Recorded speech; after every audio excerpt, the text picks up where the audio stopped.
CBS News Bay Area Evening Edition with Ryan Yamamoto. Well, we begin with some breaking news. A fast-growing brush fire prompting evacuations in Napa County. Our chopper showing that huge plume of smoke just outside of Calistoga. This is burning near the 2300 block of Pickett Road that's just northeast of Kennefic Ranch Vineyard and Winery, just outside of Calistoga city limits. You can see that big plume of smoke. There's a live look from above of the scene from our chopper. You can see that smoke definitely billowing up into the air, a big mushroom cloud, and it's very dark and very brown right now as that fire and that smoke continue to go into the sky. That fire broke out around 3 o'clock this afternoon, quickly grew to about 60 acres. Air and ground crews are battling that fire right now. CAL FIRE says they have 26 engines, 4 bulldozers, 8 hand crews, 9 air tankers, you can see one right there, and 6 helicopters. It's burning in very rugged terrain just south of Mount St. Helena.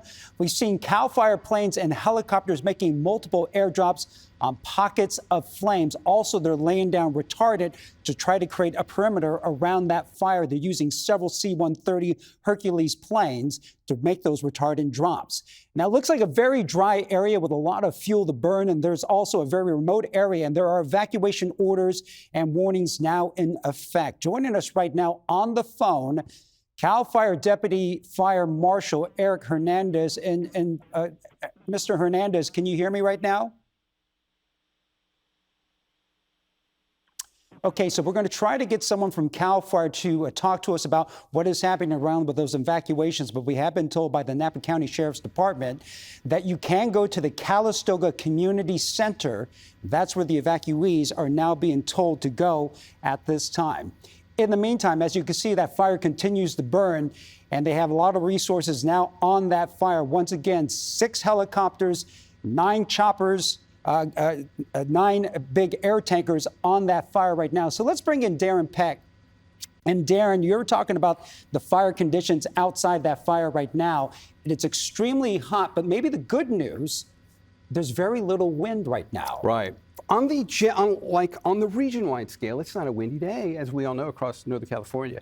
But this is the kind of fire in that kind of topography where it's going to generate its own internal wind. Some of the time-lapse video that we've been looking at so far in our live coverage, you can see that near the front of the flames of this, that there's at least from an upslope angle for this fire to move uphill, which in one sense is good because that pulls it away from the town of Calistoga. If we can go to the weather computer, I can show you what I'm talking about on there. And what you'll see on here is a time lapse. In fact, I can bring it up if that's easier for you guys. I'll put it in the monitor behind me. Oh, great, we've got it. Okay, so what you're seeing there is one of the cameras that sits on Mount St. Helena, a significant landmark in Northern California. And where you're looking at is to the south down the ridge. And I'm going to advance that time lapse here so you can see what the behavior of the fires looked like over the last 30 minutes. Now, that's an ominous looking view just from this standpoint, but this is largely rural.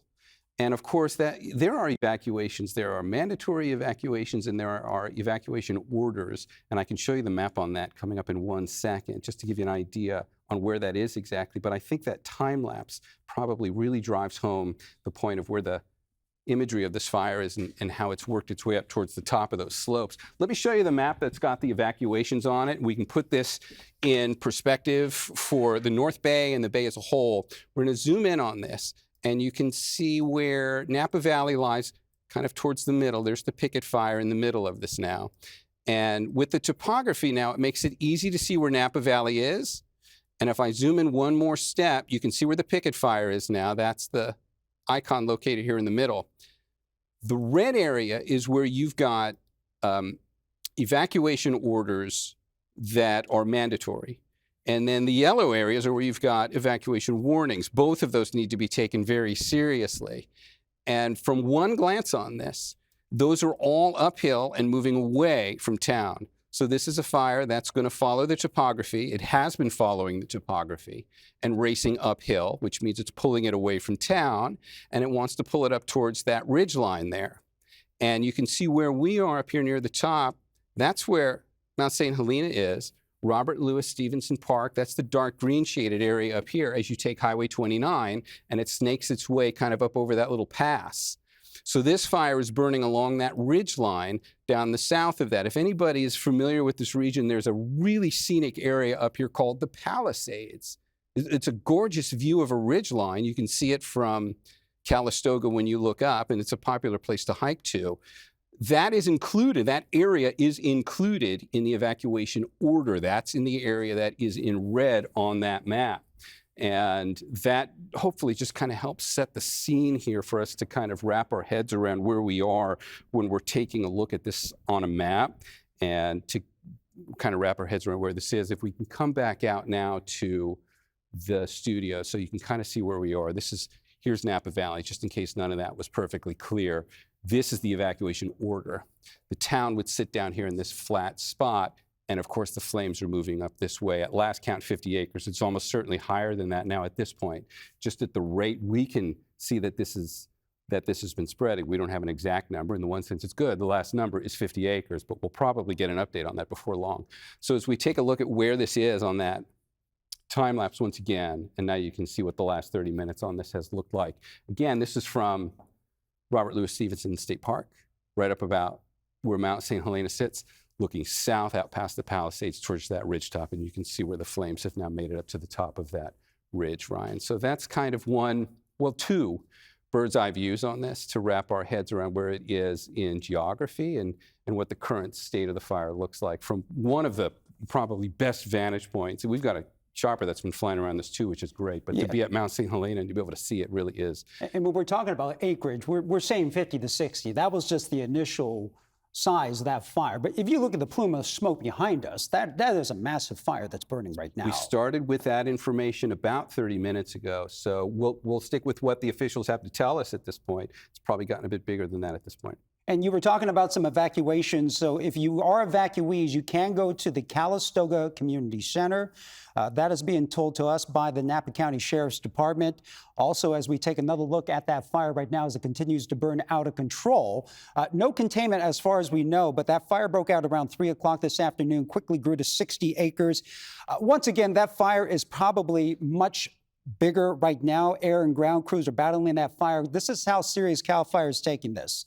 They have 26 engines, 4 bulldozers, 8 hand crews, 9 air tankers, and 6 helicopters. We will continue to keep an eye on this fire. Evacuations are now in effect in this Calistoga fire, continuing to burn out of control. As we get more information, we'll keep you updated.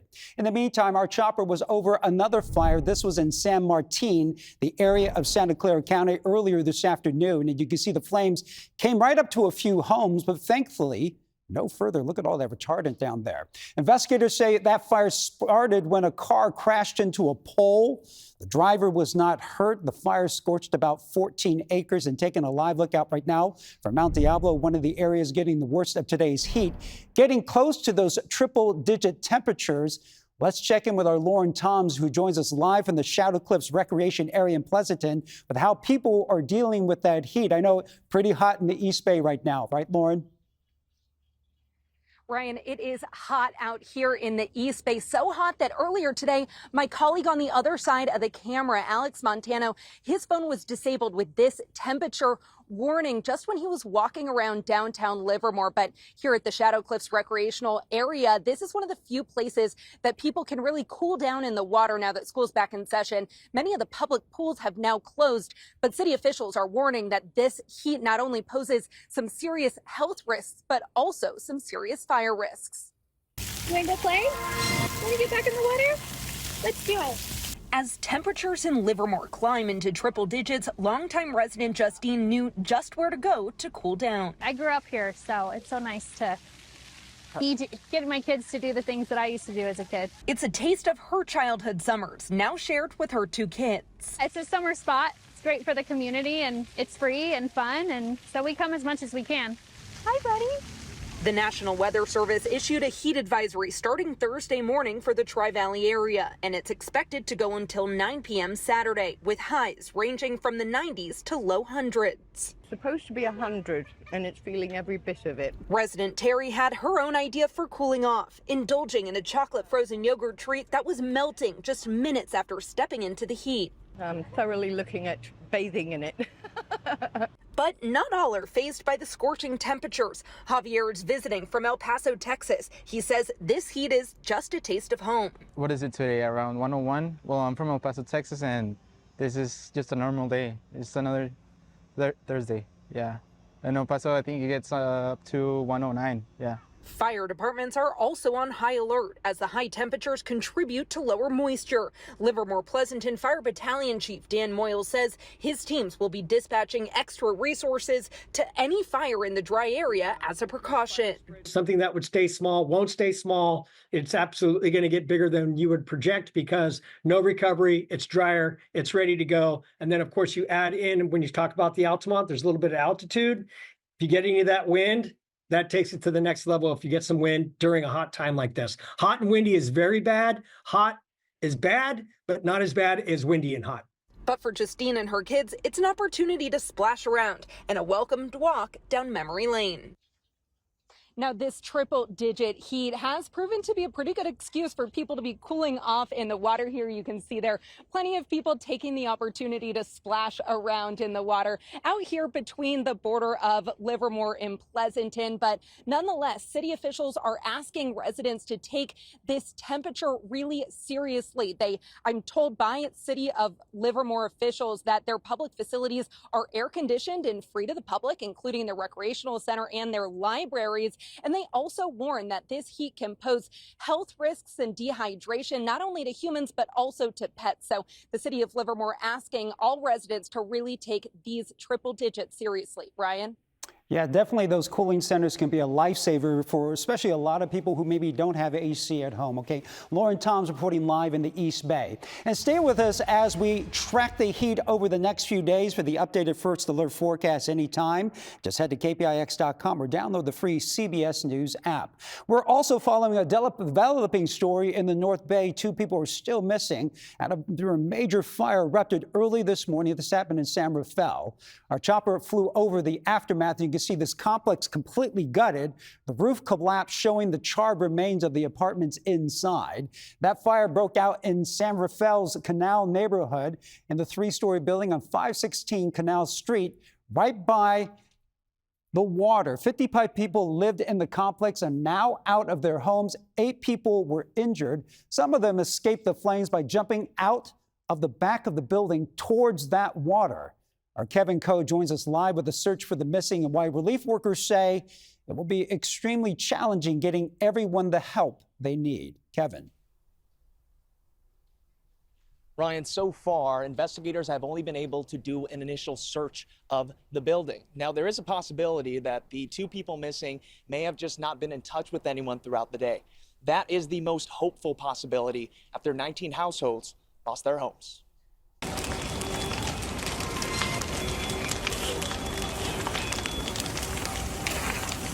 This is what firefighters saw when they arrived just after 5:30 this morning. Flames engulfing a 3-story wood frame apartment complex on Canal Street. The complex filled with families in the 19 units. 8 were hurt, including 1 hospitalized with serious injuries who is recovering. The entire complex is a loss. Multiple residents who did not feel comfortable going on camera say residents who were stuck on 3rd and 2nd floor had to jump down. Marty also heard from next door. The whole canal was screaming at the house to tell people to jump because they were on their balconies on the water side of the dock. Firefighters first focused on saving lives. After 1 hour, they had the flames under control, but 2 people were unaccounted for. First responders say they could have just walked away after the fire and ensuing chaos. If they're listening to this broadcast and you haven't checked in with family or us, please contact either the San Rafael Police Department or the San Rafael Fire Department to let us know that you're okay. But we are actively working to locate at least 2 individuals that are currently missing. Firefighters say a thorough search isn't possible yet, as the burnt building is still too dangerous to properly assess. It's also possible the 2 don't want to get in touch with law enforcement. Many of the people displaced are Latino, newly arrived immigrant families who do not speak English. Neighbors describe them as hard-working construction workers and house cleaners in Marin County. Officials acknowledged that some may be too afraid to ask for help because of concerns about possible deportation and stressed that they will not ask about immigration status. But if anyone was impacted by this fire and hasn't yet come to seek assistance, please do so. We are just here to support you and help you with this recovery. About 50 people are staying here at the Alboro Community Center down the street. We don't care what your immigration status says. We view you as a part of our community. We value you as our community. We're not asking for any documentation, nor are we concerned about anyone's immigration status. So our services are human-centered. Relief efforts will be ongoing for the next few days. As for the investigation here on Canal Street, well, you can take a live look for yourself right now. You see a swarm of San Rafael police officers, and I can tell you, after checking in with police just about 30 minutes ago, they're telling us they're here investigating everything, including potential crimes. All this as the cause of the fire is still under investigation. All right, Kevin Coe reporting live in San Rafael. Still ahead at 5, a monumental vote on the California state capitol today. As today's decision could impact the battle for control of Congress and the country. And San Francisco's mayor loosening the reins on ride-hailing services in the city. The controversial plan already sparking a heated debate in the community. And welcome back. Here's another live look at that fast-growing brush fire. This is in Napa County that's prompted evacuations outside of Calistoga. You can see large plumes of smoke burning in rugged terrain. This is just south of Mount St. Helena. That fire broke out around 3 o'clock this afternoon, quickly grew to about 60 acres. CAL FIRE has deployed several engines, 28 of them. They also have 4 air tankers in the area. We've seen several helicopters and also several C-130s Hercules making water drops and retardant drops, and crews making drops on several pockets of flames, but those retardant drops trying to gain some containment on that fire, which once again continues to burn out of control. So let's switch gears right now and give you a live look at Levi's Stadium, where the 49ers will wrap up the preseason in just about 48 hours. And you know what? More help is on the way. Vern Glenn on the new addition to the Niners receiving corps. A lot of people are worried about that corps. Just in time for those Chargers game on Saturday. The one position where the Niners are most thin, wide receiver. So the team did something about it. Yesterday, they acquired wideout Sky Moore from the Chiefs. This gives a little bit more depth. Moore is in his 4th season, had 43 catches in his first 2 years in Kansas City, but had 0 catches in 6 games last season. Currently, Ricky Pearsall is the team's top healthy receiver. Brandon Ayuk, Juwan Jennings, Russell Gage are all currently injured, and DeMarcus Robinson is facing a 3-game suspension. So we got another game on Saturday to evaluate who can make plays. Yeah, and for a lot of people who don't know who Sky Moore is, he is a burner. He has some wheels on him. Got some wheels. Get the ball in his hands. Little move here, there, boom, and he's gone. Let him go. All right, Vern. You can watch the Niners take on the Chargers this Saturday at 5:30 right here on KPIX. So in the meantime, we're going to switch back over to weather right now. As we told you earlier in the show, fire is the big concern. Heat also a huge concern. So Darren, as we look at that fire danger that we saw, that big giant plume of smoke, especially burning in Calistoga. The one thing we noticed, that smoke is just going straight up. The topography. Yeah. Which is good. It's but no wind, right? Well, there's going to be wind in those canyons, and there's definitely going to be fierce wind on the front lines of the flames. But there's not wide-scale, region-wide wind that would really be fanning this. There is heat, though. And we're going to come back to the story on the heat in 1 second. Before we do that, I want to add just a little more perspective on that fire. You see where we're looking here? This is a Google Earth fly-through of the bay, and I want you to see exactly where that is and what the topography is like. We just flew into the northern head of Napa Valley. That's the town of Calistoga down here. We need to orient ourselves over towards the east side, because this is the canyon where the Pickett's fire is. And I've got a CAL FIRE locator which shows it started down through here and then raced up through these canyons. If you know that part of Napa Valley, those are the Palisades up there. It's kind of a really scenic element to the ridgeline. Mount St. Helena sits about a couple of miles just down that ridge. This is where the fire's burning primarily, and it's burning through rural territory up there. There really is not a whole lot that I can see just from a general overview from scanning all the satellite imagery and the maps that we've got available to us. It's definitely under a mandatory evacuation there, but thankfully you can see where that fire has burned up to the top of that ridge line now, and that's what it looks like in a time lapse over about the last 30 minutes of it, and we've been doing our best to try and put some locators on there. You can see where the plume of smoke's coming off of it, by the way, right there. See it? Pops up out of Napa. All right, we'll keep tracking that through the day. We got to talk about our heat wave. We're right in the thick of this. If we take a look at what we've been doing so far in terms of the worst of the heat, couple of ways to look at today's daytime highs. Come down and check out the line from Pacifica to San Francisco, back to Oakland, and back to the 102 back here for what we've done in Antioch. So this is the line that shows you the extremes from the 68 in Pacifica to the 102 here. Let's put a few other locations on here. Daytime highs, these are going to register as official in about 30 minutes, and they'll be a little different than this. So Paul will have the official numbers that are going in the books when he checks in during the 6 o'clock newscast. But this is where the thermometers that we can access have shown us where the daytime highs are so far. It's going to get better tomorrow, but not good enough. So the heat advisory stays in effect now through Saturday, and that's something we should also talk about in terms of your awareness of going easy on yourself if you've got to be outside over the course of the next few days. Let me show you what Friday's heat's going to look like. The contours got a little bit better, but it's still pretty hot. So here's your heat advisory. And that covers the locations on here through Saturday. That's been extended into Saturday. And the numbers for Friday are going to be just about as hot as they were today, only about a degree or two cooler. So it will get better, but it's just not going to be enough that we can let our guard down and say that we're through the worst of this. Let me show you what it looks like in a 7-day forecast for us, because I do have some good news by Sunday, and that's where we'll look. So temperatures in the Bay are going to start to come down, and by the time you get to Sunday, you're in the low 70s. These are fine. I mean, there's really not even a heat advisory tomorrow if you live within sight of the Bay. It's the inland microclimates that still have it. So let me show you what that looks like. The 7-day forecast now for the inland microclimate, and you'll see those temperatures, which do show a significant improvement by Sunday and Monday. All of next week, we're going to be in the mid-80s for daytime highs. This gets you back down below average. 88 is the average daytime high for us right now. So it's kind of nice to know. Once you get through Saturday, there's a big improvement. But you're still very much in this. It's still hot tomorrow. It is better on Saturday. But the National Weather Service has elected to keep the heat advisory going on Saturday because some of those hotter inland spots are still going to be in dangerous territory from a heat-related health impact standpoint.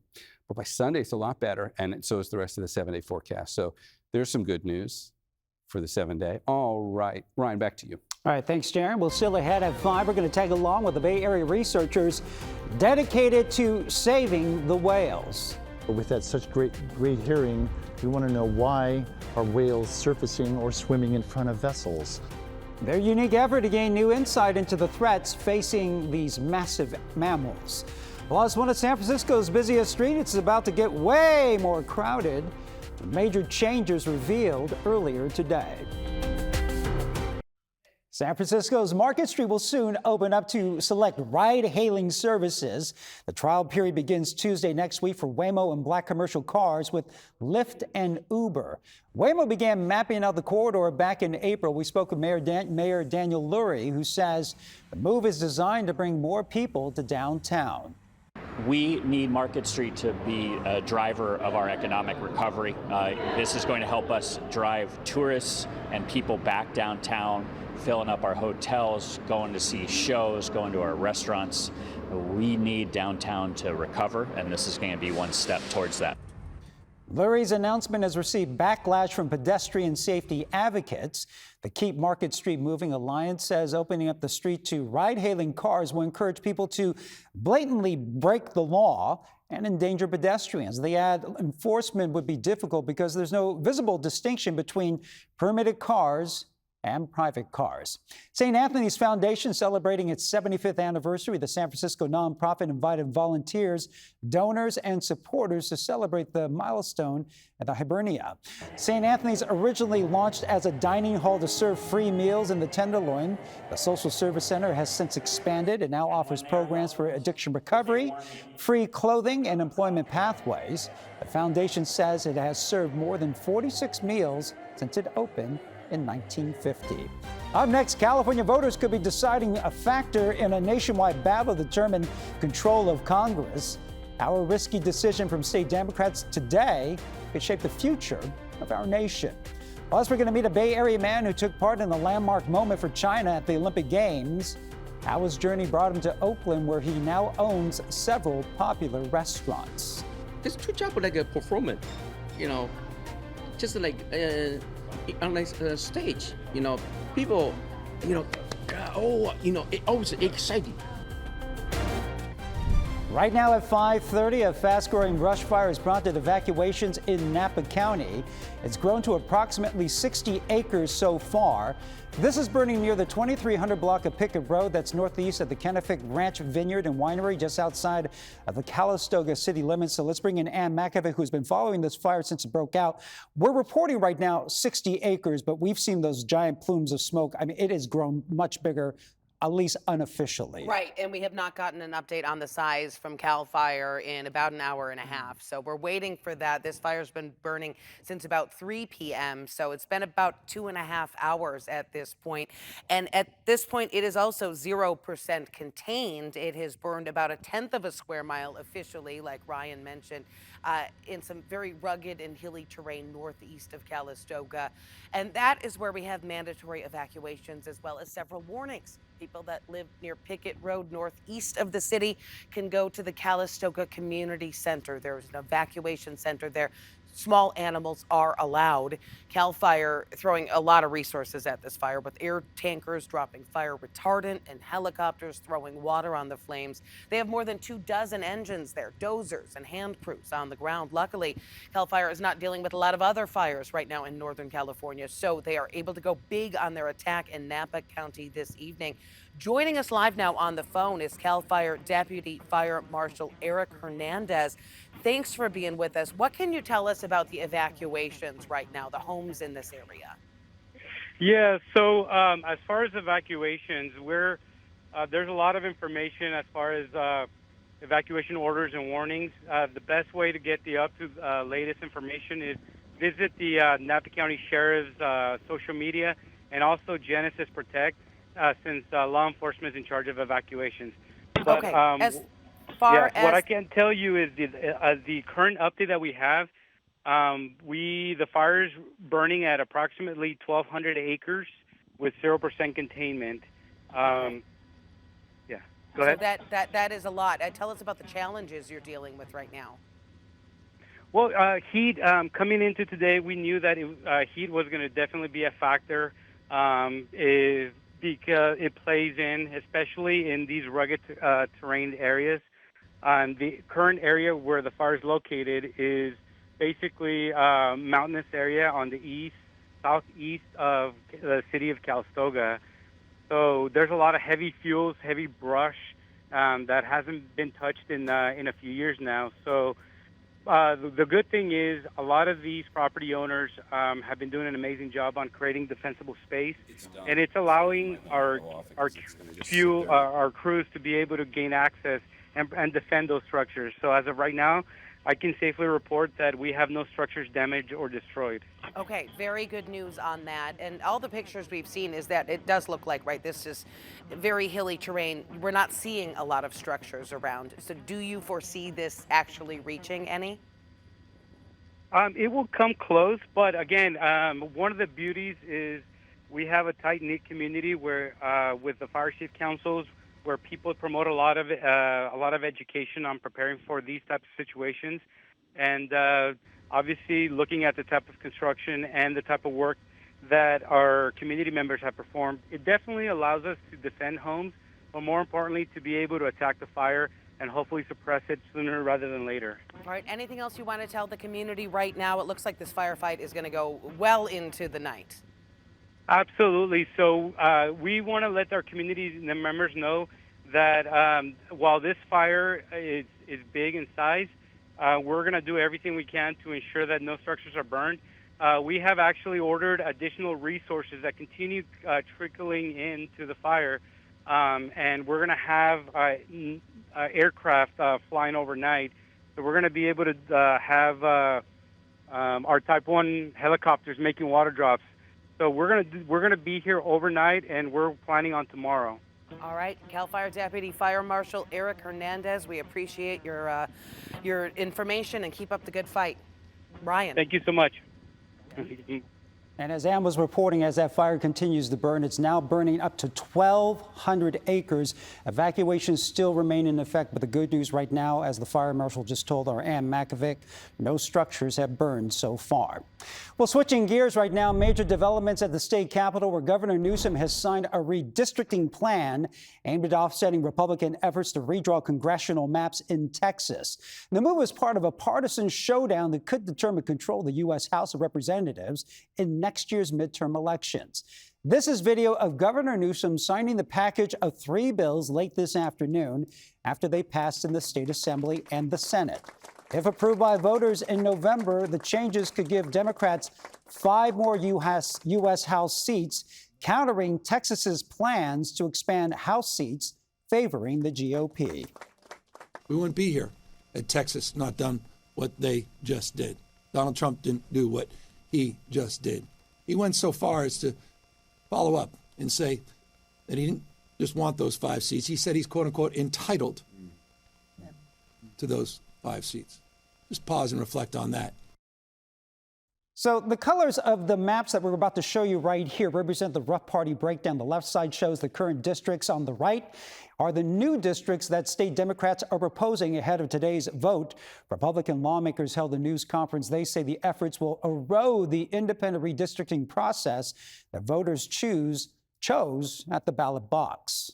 Gerrymandering by politicians is never okay, whether in California, Texas, or anywhere else. Our state should be the model for fair elections and not the model for rigged elections. And you're damn right. We're going not only to the courtrooms to fight this, but we're taking the fight to the street. For the next 7 weeks, we will go up and down the state of California. We will go to every community. We will talk to voters from Republicans to Democrats and everywhere in between. And I believe the citizens will clap back at this corrupt act.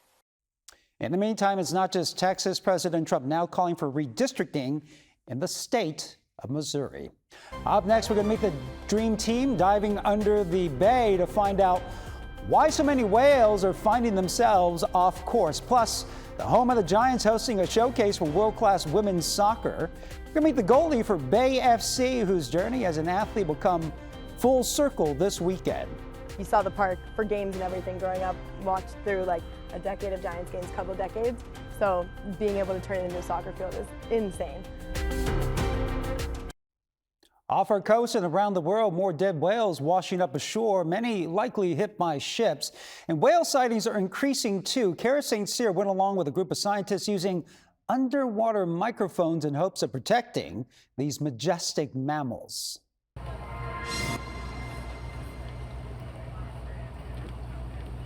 If it flies or if it swims and we see it, we're going to be documenting it. Ray Duran dedicated his entire summer to the whales of the San Francisco Bay. Basically, this right here is a very highly sensitive hydrophone system. His ragtag group of scientists is using the height of technology. This would be the spotter sound buoy. To learn how the sound of boat traffic affects whale behavior. We've experienced a large number of gray whales that have come into the bay, certainly in 2025, and they've had a tough time. Whale deaths in the San Francisco Bay surged in 2025, leaving scientists baffled. Vessel strikes were among the leading cause of death, accounting for 30% of the fatalities this year. All right. Yeah, you can hear it.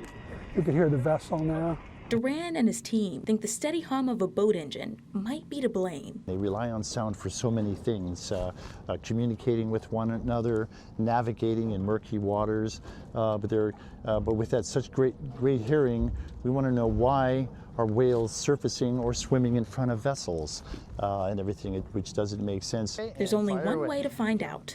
Hydrophone in first. Weekly, Duran's team lowers 2 hydrophones into the depths to record chatter underneath, in hopes of maybe hearing the whistle of a whale.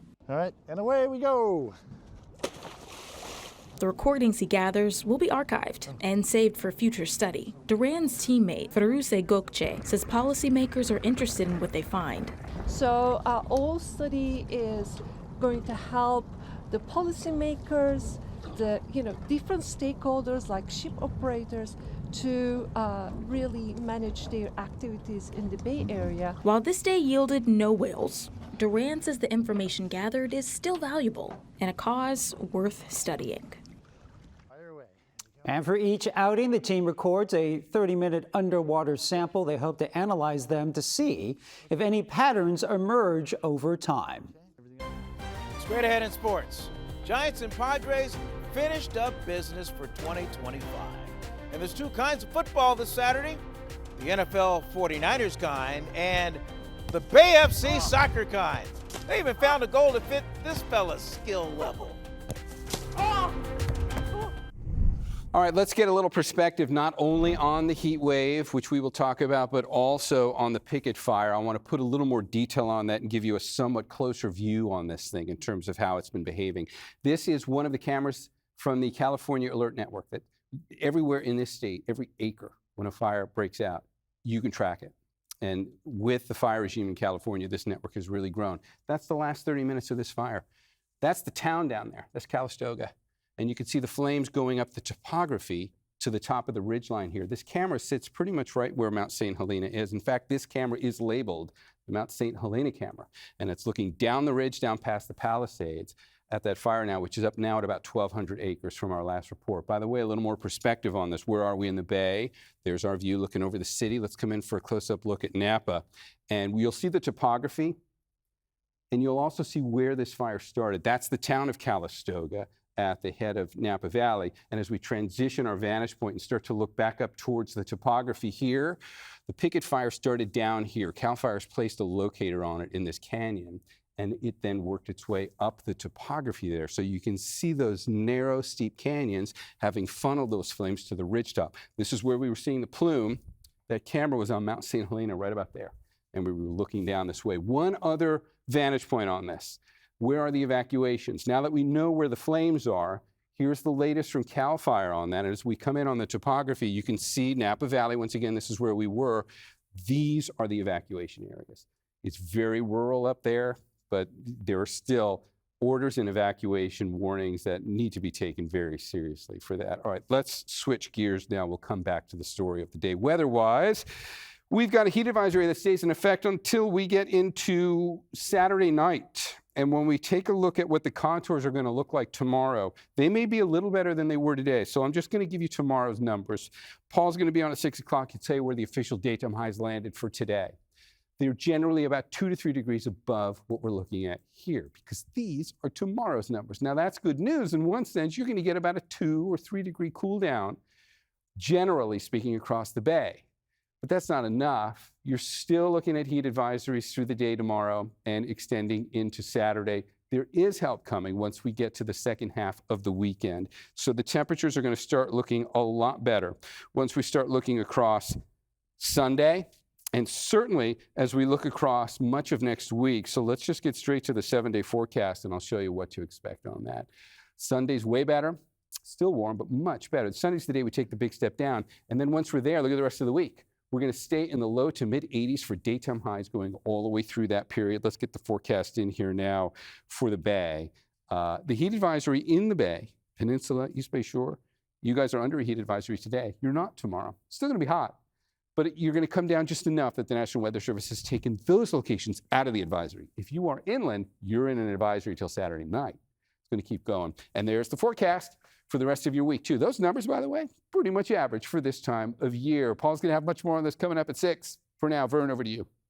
KPIX Sports is powered by Kia. Learn more at kia.com.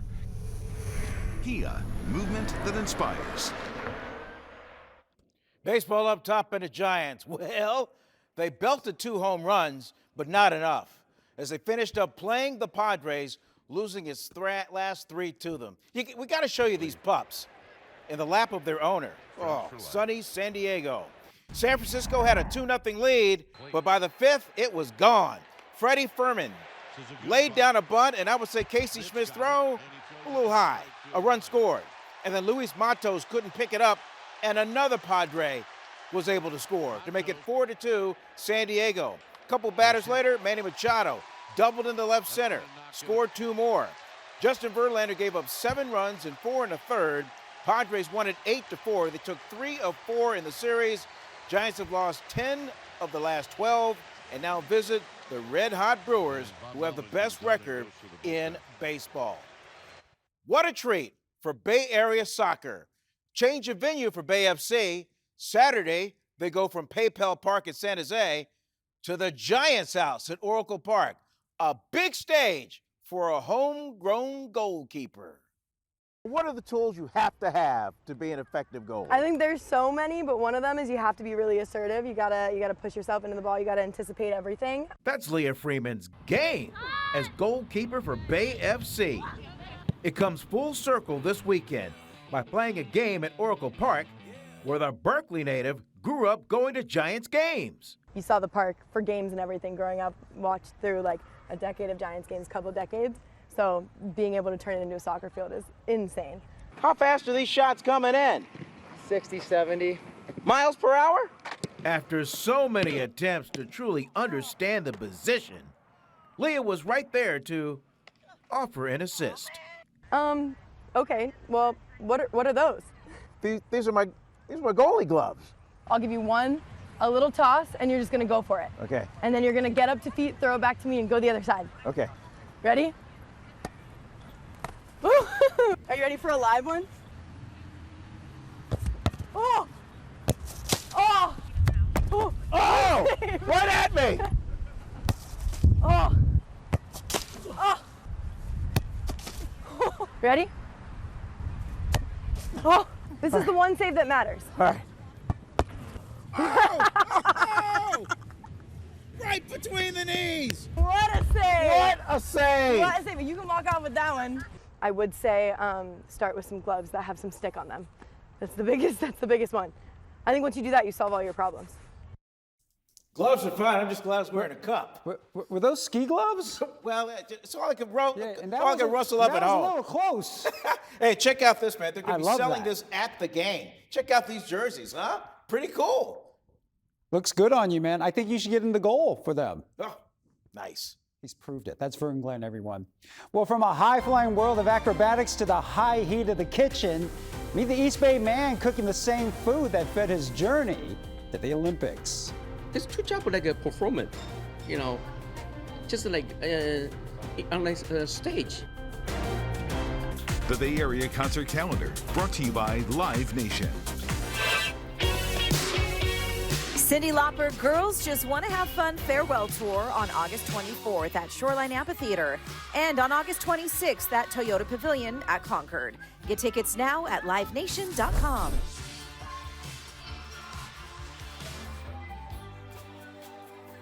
From the high-flying world of acrobatics to the high heat of the kitchen, Jimmy Wong's story is a life lived after a career that found him sharing the stage with Olympians. He's now finding his new purpose in making the meals that made him who he is today. Andrea Nakano has that story.